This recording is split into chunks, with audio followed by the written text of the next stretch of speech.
A good day to you, sir. I am Cadet Josh Andre Sasil of Group 6, and the purpose of this video is to discuss our PPT on how did we solve the problem of question number 13, and this is the question that we've tackled on. A ship arrives in port with six drafts 6.m F and 7.2 MA. 500 tons of cargo is then discharged from each of holds. The center of gravity of number 1 hold is 40 m forward of amidships. The second of gravity of number 2 hold is 25 m forward of amidships. The number 3 hold is 20 m aft of amidships. And the number 4 hold is 50 m aft of amidships. Also, 50 tons of cargo is loaded in a position whose center of gravity is 15 m aft of amidships, and 1.35 tons of cargo center of gravity 40 m forward aft of amidships. TPC equals 15 tons, MCT1 cm equals 400 tons m.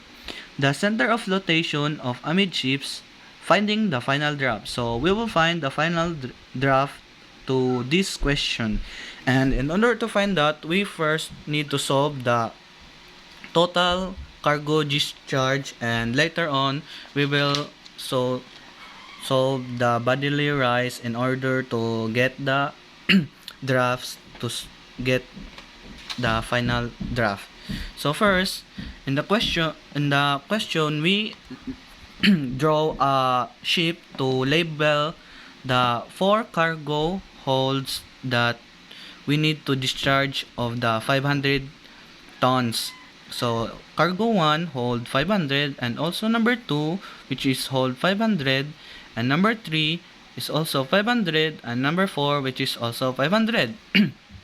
And the center of gravity of the cargo 1, which is 40, as it has been stated in the question, and number 2 is 25 m, and number 3 is 20 m, and number 4 is 50 m.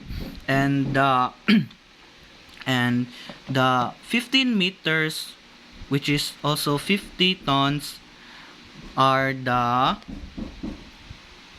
this one. The 50 tons of cargo is loaded in a position whose center of gravity is 15 aft of amidships. So this is the 15 aft of amidship, and this is the 50 tons cargo. And also this is the 40 m forward aft of amidships, which has 400 tons, 1.35 tons of cargo, center of gravity of 44 tons. So we put the 40 m here, which has the tons of 1.35. So now we will go here on the table. Weight plus load minus discharge, distance from CF minus forward plus aft, moment to change of trim, weight times distance. So astern equals plus and forward is minus. So here we will put the 4 500 tons, which is this one, the 4 cargo hold, and the 135, which is this one, and the 50, which is this one, and the distance from CF, or the forward amidship or aft amidship, negative 40, which is this one, and the number 2 is this one, negative 25, and 20, which is this one, positive, and 50, which is this one, positive. We put positive on 20 and 50 because they are in the left side, which has all distance are plus. And negative 40, which is this one, and negative 15, which is this one. So in order to get the astern, we need to times the weight and distance. So we need to times 500 times 40 is equals to 20,000, and 15 times 25 equals to 15,500 tons, and 500 times 20 is equals to 10,000. 50 times 50 is equals to 25,000. 135 times 40 is equals to 5,400. 50 times 15 is equals to 750. So we need to add the astern and also the forward. So 220,000 plus 15,500 plus 750 is equals to 36,250. And the forward is 10,000 plus 25,000 plus 5,400 is equals to 5,625. So the moment of change of trim is to minus the 40,400 and the 56,250 is equals to 4,150. And also we need to add the 4 of this one to get this one. So total cargo discharge is equals to 2,000 tons. Total bunkers loaded is equals to 1815 tons, which is here. And the next, to get the draft, is to use the formula of bodily rise, which is weight divided by TPC equals trim, the one that we've already get, that 1815T slash 15 tons cm.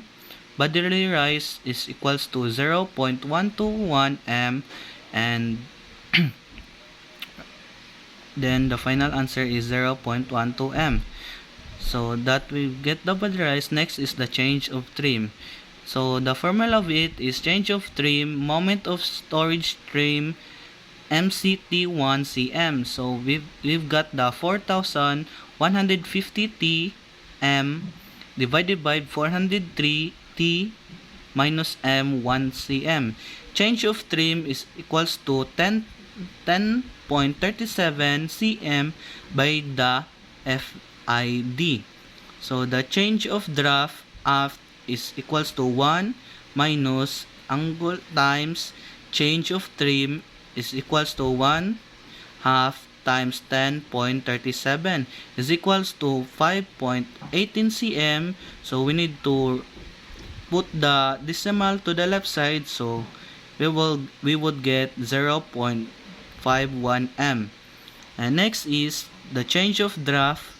FVD is equals to, the formula of it is equals to change of trim, which as well already have is this one, and minus change of draft. So we've got 10.37 cm minus 5.18 is equals to 5.19 cm, and we need to put the decimal on the left side, so 1 is and plus 1, so it will be 0.519. So now that we know that, we would go to the final table. So aft, we've already got the 6.0, which is in the question, and the 200 m. So we've got the 0.121, which is over here, and the 6, and the other one, and so we will get the change of draft, which is this one, and we will put it over here.